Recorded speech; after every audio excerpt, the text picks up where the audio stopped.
ശബരിമല സ്വർണ്ണക്കൊള്ള നടന്നത് വലിയ വിവാദമായി കേരളം മൊത്തം അറിഞ്ഞതാണ്. പക്ഷേ ഇപ്പോൾ വരുന്ന വിവരാവകാശ രേഖയുടെ വിവരങ്ങളുടെ അടിസ്ഥാനത്തിൽ പറയുകയാണ്, കേരളത്തിലെ അമ്പലങ്ങളാകെ കൊള്ള ചെയ്യപ്പെട്ടുകൊണ്ടിരിക്കുന്നു. ശബരിമല മാത്രമല്ല, ഒരുപാട് ക്ഷേത്രങ്ങളിലെ സ്വർണം നഷ്ടമായിരിക്കുന്നു. ഇത് അപ്പോൾ ഒരു സംഘടിതമായ നീക്കമാണെന്ന് സംശയിച്ചാൽ തെറ്റു പറയാൻ പറ്റുമോ? തെറ്റ് പറയാൻ പറ്റില്ല. കാരണം എന്താണെന്ന് വെച്ചാൽ, ഈ ദേവസ്വം ബോർഡ് എന്ന് പറയുന്ന സംവിധാനം ഭരണഘടനാപരമായിട്ടുള്ളതാണ്. പക്ഷേ അതിൽ തിരഞ്ഞെടുക്കപ്പെടുന്ന ആൾക്കാർ ദൈവവിശ്വാസികളായിരിക്കണമെന്ന് എവിടെയും പറയുന്നില്ല. ഹിന്ദു നാമധാരികളാവുന്നതേ ഉള്ളൂ. അപ്പോൾ അവർക്ക് ദൈവവിശ്വാസം ഇല്ലെങ്കിൽ ഇത് അവർക്ക് അത്യാവശ്യത്തിന് എന്തെങ്കിലുമൊക്കെ കുഴപ്പം കാണിക്കാനുള്ള അനവധി സംവിധാനങ്ങളിലൊന്നെന്ന് മാത്രമേ അവർക്ക് ക്ഷേത്രങ്ങളെ കാണാൻ പറ്റുള്ളൂ. ഇപ്പോൾ പല ക്ഷേത്രങ്ങളിലും ഈ പ്രശ്നമുണ്ട്. ഇപ്പോൾ നമ്മുടെ ഇപ്പോൾ ലേറ്റസ്റ്റ് ആയിട്ട് വന്നിരിക്കുന്ന ഇപ്പോൾ തിരുവനന്തപുരം ശ്രീവരാഹ ക്ഷേത്രം, തൃപ്പൂണിത്തുറ പൂർണ്ണത്രയീശ, തൃശ്ശൂരത്തെ പുല്ലെന്ന് പറഞ്ഞ സ്ഥലത്തെ ക്ഷേത്രം, പഴുവെന്ന് പറഞ്ഞ ക്ഷേത്രം, അങ്ങനെ പല ക്ഷേത്രങ്ങളിലെ സംഭവങ്ങളുണ്ട്. ഇപ്പോൾ ഗുരുവായൂർ തൃപ്പൂണിത്തുറയിലെ മകുടത്തിൽ നിന്ന് കാണാതായ സ്വർണത്തിനെ പറ്റിയൊക്കെ ഇതിനു മുമ്പും ന്യൂസൊക്കെ വന്നിരുന്നതാണ്. പക്ഷെ അതെവിടെ എത്തുന്നില്ല. ന്യൂസ് വരുന്നു, ചില ഹിന്ദു സംഘടനകൾ കുറച്ച് പ്രതിഷേധിക്കുന്നു എന്നല്ലാതെ അത് ചെവിക്കൊള്ളാൻ ആരും തയ്യാറല്ല. അതിന് വേണ്ടിയിട്ട് ഒരു നടപടിയൊന്നും ഉണ്ടാവണില്ല. കാരണം എന്താണെന്ന് വെച്ചാൽ, രാഷ്ട്രീയക്കാർക്ക് ഇത് പല ഒരു ഇൻഡസ്ട്രി അല്ലെങ്കിൽ സർക്കാരിൻ്റെ ഒരു സ്ഥാപനങ്ങളിൽ നിന്ന് പൈസ മോഷ്ടിക്കാൻ സാധിക്കുന്ന പോലെ തന്നെ അവർ ചില ആളായിട്ട് കൈകോർത്ത് പിടിച്ചുകൊണ്ട് ചൂഷണം ചെയ്യാനുള്ളൊരു സ്ഥലമായിട്ട് അവർ കാണുന്നു എന്നുള്ളതാണ് അതിൻ്റെ കാരണം. അതായത് അമ്പലങ്ങളിൽ നിന്ന് കൊള്ളയടിക്കുമ്പോൾ, അതല്ലെങ്കിൽ അവിടുന്ന് ഒരു വസ്തു മോഷ്ടിക്കുമ്പോൾ അവർക്ക് പ്രത്യേകിച്ചൊരു പാപബോധമോ തെറ്റോ ഒന്നും തോന്നുന്നില്ല. കാരണം കമ്മ്യൂണിസ്റ്റുകൾ, അവരുടെ യുക്തി ദൈവം ഇല്ല എന്നുള്ളതാണ്. ദൈവം ഇല്ല എന്നുള്ളത്, ദേവനില്ല എന്നുള്ളത്. അപ്പോൾ ഇത് എല്ലാം മെറ്റീരിയൽ ആയിട്ടുള്ള ഭൗതികമായ വസ്തുക്കൾ മാത്രമാണ്. അപ്പോൾ അതിൽ നിന്ന് എടുക്കുന്നത് കൊണ്ട് തെറ്റില്ല എന്നാണോ അവർ വിചാരിക്കുന്നത്? അങ്ങനെ അതൊരു സാംസ്കാരിക അധപ്പതനമല്ലേ? തീർച്ചയായിട്ടും സാംസ്കാരിക അധപ്പതനമാണത്. പക്ഷേ സംസ്കാരം എന്താണെന്നുള്ളതിനെ പറ്റി വ്യക്തമായൊരു ധാരണയില്ലാത്തവർക്ക് അധപ്പതനമായിട്ട് അവർക്ക് തോന്നില്ല. പിന്നെ അവർ ഡയലക്റ്റിക്കൽ മെറ്റീരിയലിസത്തിൻ്റെ ആൾക്കാരാണ്. എല്ലാം മെറ്റീരിയലിസ്റ്റിക് പോയിൻ്റ് ഓഫ് വ്യൂവിൽ മാത്രം അവരെല്ലാം കാണുന്നുള്ളൂ. അത് തുടക്കത്തിൽ കമ്മ്യൂണിസ്റ്റുകളാണ് മെറ്റീരിയലിസം ഇവിടെ പറയാൻ തുടങ്ങിയാലും, അല്ലെങ്കിൽ അത്തെയിസത്തിന് ഒരു കൂടുതൽ മുൻതൂക്കം കൊടുത്തിരുന്നെങ്കിലും, ഓഫ് ലൈറ്റ് ഇപ്പോൾ കോൺഗ്രസും അല്ലെങ്കിൽ UDF മറ്റ് സഖ്യകക്ഷികളൊക്കെ അതുപോലെയൊക്കെ തന്നെയല്ലേ. അതെ, അവർക്ക് ഹിന്ദു അല്ലെങ്കിൽ ഹിന്ദുത്വം അല്ലെങ്കിൽ ഹിന്ദു വികാരം എന്നതിനെ പറ്റൊന്നും അവർ ലീസ് ബോധേഡ്. കാരണം അവരെ സംബന്ധിച്ച് വോട്ട് ബാങ്ക് പൊളിറ്റിക്സാണ്. വോട്ട് ബാങ്ക് പൊളിറ്റിക്സിൽ ഹിന്ദുവിൻ്റെ ഡിസിൻറ്റഗ്രേറ്റഡ് ആയിട്ട് കിടക്കുന്ന വോട്ട് ബാങ്ക്, അല്ലെങ്കിൽ വോട്ട് ബാങ്ക് എന്ന് പറയാൻ വയ്യ, വോട്ട് ബാങ്കില്ല. അതിനെ അവഗണിച്ചാലും സംഘടിത ന്യൂനപക്ഷ വോട്ട് ബാങ്ക് ഉണ്ടെങ്കിൽ ഞങ്ങൾക്ക് അധികാരത്തിൽ വരാം, അധികാരം കിട്ടും എന്ന് പൂർണ്ണമായി ഉറപ്പുള്ളപ്പോൾ അവർക്ക് അതിനെപ്പറ്റി ഒരു ചിന്തയുടെ ആവശ്യമില്ല. പിന്നെ കുറ്റബോധം ഒരിക്കലും ഇവർക്ക് ഉണ്ടാവില്ല. കാരണം കുറ്റബോധം എന്ന് പറഞ്ഞാൽ ഒരിക്കൽ നമ്മൾ മെറ്റീരിയലിസ്റ്റ് ആയിക്കഴിഞ്ഞാൽ, അതിപ്പോൾ എനിക്കായാലും പ്രിയനായാലും അങ്ങനെ തന്നെ, നമ്മൾ 100% മെറ്റീരിയലിസ്റ്റ് ആയാൽ നമ്മുടെ മുന്നിൽ നമ്മൾ ചെയ്യുന്ന എല്ലാം ശരിയാണ്, അല്ലെങ്കിൽ നമുക്ക് ബെനിഫിറ്റ് ഉണ്ടാവുന്ന എന്ത് ചെയ്താലും അത് ശരിയാണ്. തെറ്റാവുന്നത് നമുക്ക് ഗുണമില്ലാത്തതാണെങ്കിൽ അത് തെറ്റുമാണ് എന്നേ പറയാൻ പറ്റുള്ളൂ. ഒരു കാര്യത്തിലും അതിൽ ആരെങ്കിലും ബഹുമാനിക്കണോ ആദരിക്കണോ ഒന്നും അവിടെ പ്രശ്നം വരുന്നില്ല. അല്ലെങ്കിൽ സഹജീവിയോട് എങ്ങനെ പെരുമാറണം, അതൊന്നും അവിടെ സഹാനുഭൂതി ഇതൊന്നുമില്ല. അതാണ് ഒരുപക്ഷെ ഒരു മോഷ്ടാവിൻ്റെ വികാരം തന്നെ. മോഷ്ടാവിന് എന്തെന്നാ വികാരമുള്ളത്? തനിക്ക് സ്വന്തമാക്കുക, അത്രേ ഉള്ളൂ. അപ്പോൾ അയാളെ സംബന്ധിച്ച് അയാളുടെ ബന്ധുക്കളുടെ വീട്ടിൽ നിന്ന് തലങ്ങിറ്റാൽ മോഷ്ടിക്കില്ലേ? അതെ, ശരി. അപ്പോൾ എനിക്കറിയുന്ന ഒരാൾ, അയാൾ ഉദ്യോഗസ്ഥനൊക്കെ ആയിരുന്നു. സംഗതി അയാൾ വൈറ്റ് കോളർ ജോബ്, ഭയങ്കര ഉദ്യോഗസ്ഥനൊന്നുമല്ല. പക്ഷെ അയാൾ ബ്രദറിലോ ഇൻസ്പെക്ടറായിരുന്നു. അപ്പോൾ ഇയാൾ ഈ സിസ്റ്ററിൻ്റെ കൂടെ താമസിക്കുന്നത്. അയാളുടെ ഈ സിസ്റ്ററിൻ്റെ കൊച്ചുകുട്ടി തൊട്ടിൽ കിടന്നുറങ്ങുമ്പോൾ ജനലിൽ നിന്ന് കയ്യെത്തുന്ന സ്ഥലത്താണ് ഈ തൊട്ടിൽ കിടക്കുന്നത്. അപ്പോൾ അയാൾ റോഡിൽ കൂടി നടന്നു പോയി. അയാൾ അവിടെ താമസിക്കുന്ന ആളല്ലേ, അയാളെടുത്തുകൊണ്ട് പോയി മാല പൊട്ടിച്ചിട്ടുണ്ട്. അങ്ങനെ വലിയ ഇൻസ്പെക്ടറുടെ കുട്ടിയായതുകൊണ്ട് പോലീസും അന്വേഷണം കാര്യങ്ങളൊക്കെ അവിടുത്തെ ഒരു പാവപ്പെട്ട ജോലിക്കാരനെ പോലീസ് വന്നിട്ട് ഇൻ്ററോഗേറ്റ് ചെയ്ത് കുറേ പേടിപ്പിക്കുകയൊക്കെ ചെയ്തു. അപ്പോൾ അവർ തുറന്നു അവരല്ല എന്നുള്ളത്. അവസാനം തെളിഞ്ഞത് ഇയാളാണെന്നാ. പിന്നെ അയാൾക്ക് കേസ് കൊടുക്കാനോ പോലീസിനെ കൊണ്ട് പിടിപ്പിക്കാനോ പറ്റൂ? അതും പറ്റില്ല. അപ്പോൾ എന്താ കാരണം? അയാൾ താമസിക്കുന്ന വീട്ടിൽ തന്നെ അയാളുടെ സിസ്റ്ററിൻ്റെ കുട്ടിയുടെ മാല പൊട്ടിക്കാക്കി തോന്നുക ഈസ് മെറ്റീരിയലിസ്റ്റ്. അയാൾ ഒരു പ്രൊഫഷണൽ കൊള്ളക്കാരനോ കള്ളനോ അല്ല, വൈറ്റ് കോളർ ജോലി ചെയ്യുന്ന ഒരാളാണ്. പക്ഷെ അയാളുടെ മനസ്സിൽ കള്ളനുണ്ട്, അല്ലെങ്കിൽ മോഷ്ടാവിൻ്റെ ഒരു മനസ്സ് അയാളുടെ ഉള്ളിലുണ്ട്, അല്ലെങ്കിൽ മോഷ്ടാവ് അയാളുടെ ഉള്ളിൽ ജീവിക്കുന്നുണ്ട്. അപ്പം മെറ്റീരിയലിസ്റ്റ് ആണെങ്കിൽ സിസ്റ്ററിൻ്റെ കുട്ടിയുടെ സ്വർണ്ണമായാലെന്ത്, സിസ്റ്ററിൻ്റെ സ്വർണ്ണമായാലെന്ത്, അമ്മയുടെ സ്വർണ്ണമായാലെന്ത്, ബന്ധുവിൻ്റെ സ്വർണ്ണമായാലെന്ത്, അമ്പലത്തിലായാലെന്ത്, അതെ. ഒന്നുമില്ല. പിന്നെ അമ്പലങ്ങളിലാണ് ഈ തരം ഗോൾഡ് അധികം ഉണ്ടാവുക എന്നുള്ളതാണ് അമ്പലത്തിനെ ഇത് ലക്ഷ്യമാക്കാനായിട്ടൊരു കാരണം. മറ്റ് ദേവാലയങ്ങളിൽ അങ്ങനെ ഗോൾഡൊന്നും ഉണ്ടാവില്ല അധികം. ഇപ്പോൾ മോസ്കിൽ അങ്ങനെ ഒരു പതിവില്ല. ചർച്ചിലുണ്ടാവാം, അതുണ്ടെങ്കിൽ തന്നെ അതിന് വ്യക്തമായൊരു സുരക്ഷയും സംവിധാനം എല്ലാം ഉണ്ട്.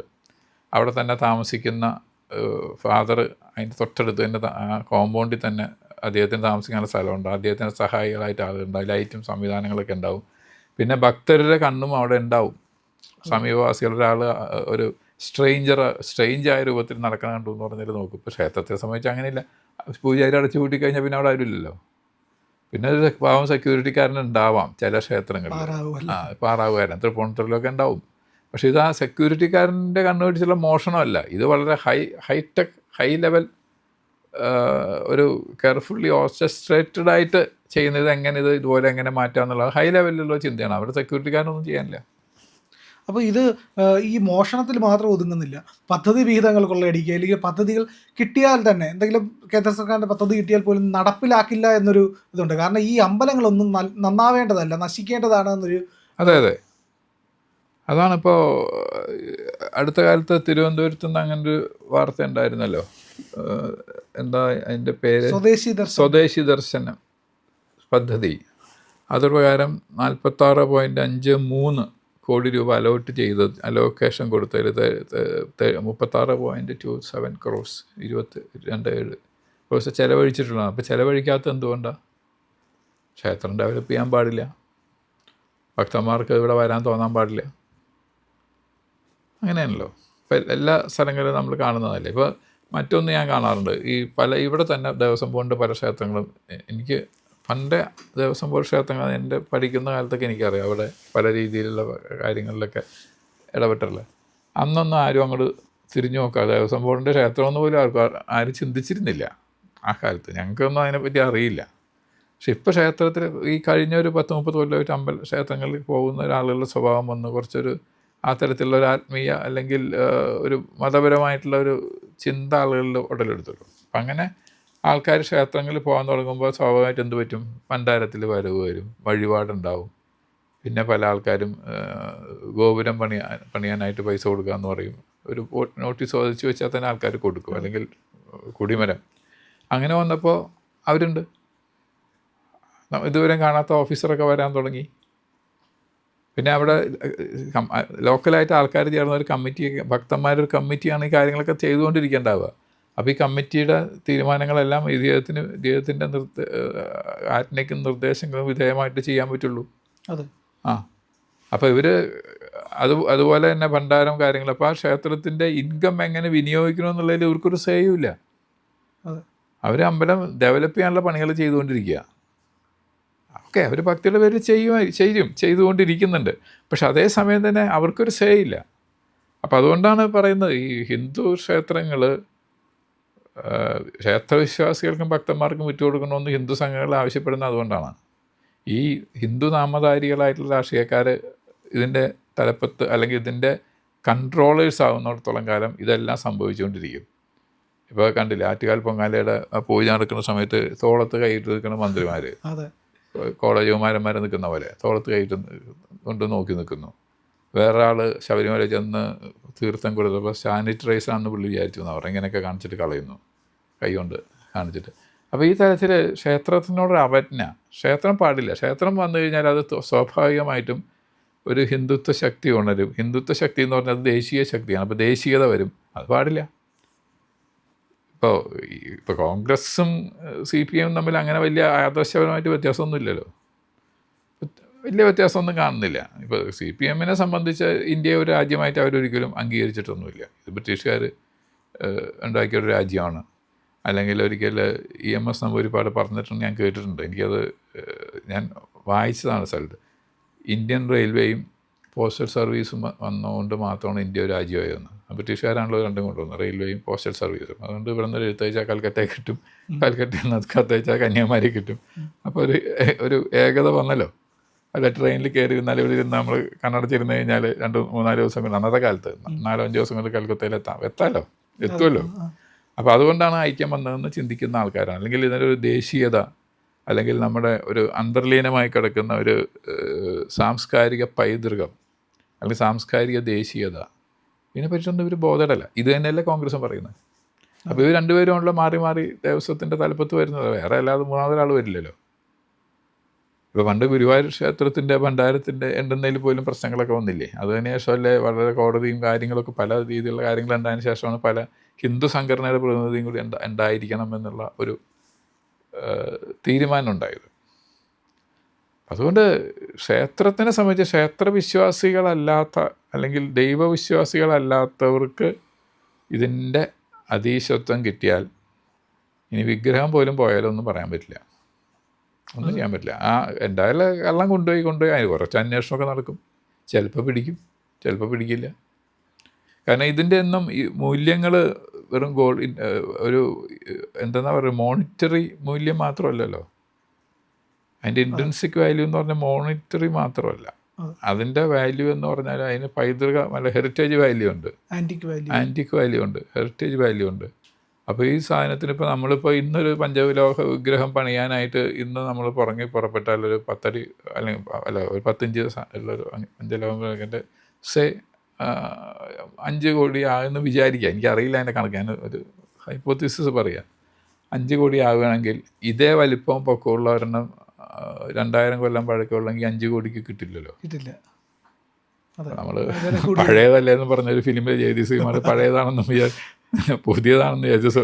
പഴയ ഭരണി തല്ലിപ്പൊളിച്ചതിൽ ഇപ്പം എന്താ കുഴപ്പം, പുതിയതാണെന്നെങ്കിൽ കുഴപ്പമില്ല എന്ന് പറഞ്ഞ പോലെ പറയാൻ പറ്റില്ല. ഇതിൻ്റെ വാല്യൂ കൂടിക്കൊണ്ടിരിക്കും. അതുകൊണ്ടാണല്ലോ ഈ ശബരിമലയിലെ സ്വർണ്ണപ്പാളിയിലെയും കാര്യങ്ങൾക്കൊക്കെ ഈ പ്രശ്നം വന്നത്. അതെ. എങ്കിലും ഈ തിരഞ്ഞെടുപ്പ് കാലത്ത് ഈ പറയുന്ന ക്ഷേത്രക്കൊള്ളയുടെ സത്യങ്ങൾ പുറത്തേക്ക് വരുമ്പോൾ ജനങ്ങൾ അതിൽ നിന്ന് ഈ കാര്യം മനസ്സിലാക്കുകയും ഇവരെ മാറ്റി നിർത്തുകയും ചെയ്യേണ്ട ഒരു അവബോധത്തിലേക്ക് നയിക്കപ്പെടും എന്ന് പ്രതീക്ഷിക്കാമല്ലേ? എന്ന് പ്രതീക്ഷിക്കാം കുറേ പേരെങ്കിലും. കാരണം എന്താണെന്ന് വെച്ചാൽ ഇപ്പോൾ ഈ പത്രവാർത്തകളൊക്കെ ഇങ്ങനെ വരുമ്പോൾ എല്ലാവരും ഒന്നും വായിക്കുന്നില്ല എന്നുള്ളതാണ് സത്യം. എല്ലാവരും ഇപ്പോൾ ടി വിയിലെ ന്യൂസ് ചിലർ പറഞ്ഞു ഞങ്ങൾ ന്യൂസൊന്നും കാണാറില്ല, എന്ത് ദിവസം ഈ രാഷ്ട്രീയക്കാർ തമ്മിൽ അങ്ങോട്ടും ചീത്ത പറഞ്ഞതും കൊലപാതകവും അല്ലെങ്കിൽ റേപ്പിങ്ങും അല്ലാതെ എന്തെന്ന ടി വികളാണ്, ഞങ്ങൾ ന്യൂസ് കാണാറില്ല എന്ന് പറയുന്ന അനവധി ആൾക്കാർ എനിക്കറിയാം. അവരൊക്കെ എന്താ പറയുക, സോ കോൾഡ് മിഡിൽ ക്ലാസ്സോ അല്ലെങ്കിൽ അപ്പർ ക്ലാസ്സോ ആണ്. അവർ ന്യൂസ് കാണില്ല, ചർച്ചകൾ കാണില്ല. അപ്പോൾ അങ്ങനെ വരുമ്പോൾ പത്രം വായിക്കാൻ അവർക്ക് നേരവുമില്ല. ഒരു കാലത്ത് എഴുന്നേറ്റ് ജോലിക്ക് പോകണം, തിരിച്ചു വരണം, പിന്നെ വീട്ടിൽ ജോലി ഉണ്ടെന്നാണ് അവർ പറഞ്ഞത്. അപ്പോൾ പത്രം വായിക്കുക, ചിലർ പത്രം വാങ്ങണമില്ല, അങ്ങനത്തെ ആൾക്കാരുണ്ട്. പത്രമൊന്നും എന്ത് വായിക്കാൻ, ഈ രാഷ്ട്രീയവും കൊലപാതകവും അല്ലേ ഉള്ളൂ, വേറെ എന്താ ഉള്ളത്, പിന്നെ എന്താ അവർ ആഗ്രഹിക്കുന്നതെന്ന് എനിക്കറിയില്ല. എല്ലാവരും സമ്പൽ സമൃദ്ധിയായിട്ട് ഊണ് കഴിച്ചു കിടന്നുറങ്ങി എന്നുള്ളൊരു വാർത്ത ആയാലും പത്രത്തിൽ വരില്ല, ഉള്ളതല്ലേ വരുന്നത്, നടക്കുന്ന കാര്യങ്ങളാണ് പത്രത്തിൽ വരുന്നത്. പക്ഷെ അത് അറിയാൻ ആൾക്കാർക്ക് ആഗ്രഹമില്ല എന്ന്, അത് വലിയൊരു പ്രശ്നമാണ്. അപ്പോൾ അതുകൊണ്ട് ഈ സംഗതികൾ വന്നാൽ വായിക്കുന്നവർക്ക് മനസ്സിലാവും. അവരുടെ വോട്ട് ഒരു പക്ഷേ അവർ ഇത്തരം ആൾക്കാർക്ക് കൊടുക്കേണ്ടതെന്ന് തീരുമാനിക്കും. പക്ഷേ വ്യാപകമായിട്ടൊരു വലിയൊരു ചലനം അതിനുണ്ടാവുമെന്ന് ചോദിച്ചു കഴിഞ്ഞാൽ എനിക്കറിയില്ല. അങ്ങനെ ഉണ്ടാവുകയാണെങ്കിൽ അതെല്ലാം നമ്മൾ കാണേണ്ട രണ്ടും തെരഞ്ഞെടുപ്പുകൾ നടന്നു അല്ലേ? ശബരിമല ക്ഷേത്രത്തിൽ ഉള്ള അതിനുശേഷം നമ്മുടെ ലോക്കൽ ബോഡി സെലക്ഷനൊക്കെ വന്ന സമയത്ത് കുറേ സ്ഥലങ്ങളിൽ വ്യത്യാസം ഉണ്ടായി, കുറേ സ്ഥലങ്ങളിലൊരു കാര്യമായിട്ട് വ്യത്യാസങ്ങൾ ഉണ്ടായില്ലല്ലോ. ആൾക്കാർ മനസ്സിലാക്കിയാൽ അത്രയും നല്ലത്. പ്രിയപ്പെട്ട പ്രേക്ഷകരെ, ഞങ്ങൾ ഇന്ത്യ ലൈവ് പതിപോലെ നമ്മൾ പറയുകയാണ്, മാധ്യമങ്ങളിൽ വരാത്ത, മറ്റു മാധ്യമങ്ങൾ പറയാത്ത വാർത്തകളാണ് നിങ്ങളുടെ മുന്നിലേക്ക് കൊണ്ടുവരുന്നത്. ഇത് പറയാൻ ഞങ്ങൾക്ക് പ്രേരണയും ശക്തിയും നിങ്ങളാണ്. നിങ്ങൾ ഞങ്ങളുടെ കൂടെ ഉണ്ടാവണം. ഞങ്ങളുടെ ചാനൽ സബ്സ്ക്രൈബ് ചെയ്യണം. നമുക്കൊരു ചാനൽ കൂടിയുണ്ട്, C4N, C4N മലയാളം. നമ്മൾ ഈ തെരഞ്ഞെടുപ്പൊക്കെ ആയതുകൊണ്ട് കൂടുതൽ വാർത്തകൾ നമ്മുടെ ഈ പ്ലാറ്റ്ഫോമിൽ തന്നെ കൊടുക്കാൻ കഴിയാത്തതുകൊണ്ടാണ് C4Nൽ പുതിയ വാർത്തകൾ കൊടുക്കുന്നത്. അപ്പോൾ ആ ചാനലും കൂടി ഒന്ന് സബ്സ്ക്രൈബ് ചെയ്യണം. ഇന്ത്യ ലൈവ് ഉറപ്പായിട്ടും ചെയ്യണം. C4N കൂടെ, C4N, C എന്ന് പറഞ്ഞാൽ ക്രെഡിബിൾ, ഫോർ എൻ നേഷൻ, രാജ്യം, നമ്മുടെ രാജ്യത്തിന് വേണ്ടിയാണ്. രാജ്യം വിട്ട് ഒരു കാര്യവും ഇന്ത്യ ലൈവിനില്ല. അതുകൊണ്ട് ഞങ്ങളുടെ കൂടെ ഉണ്ടാവണം എന്നുകൂടി അഭ്യർത്ഥിക്കുന്നു.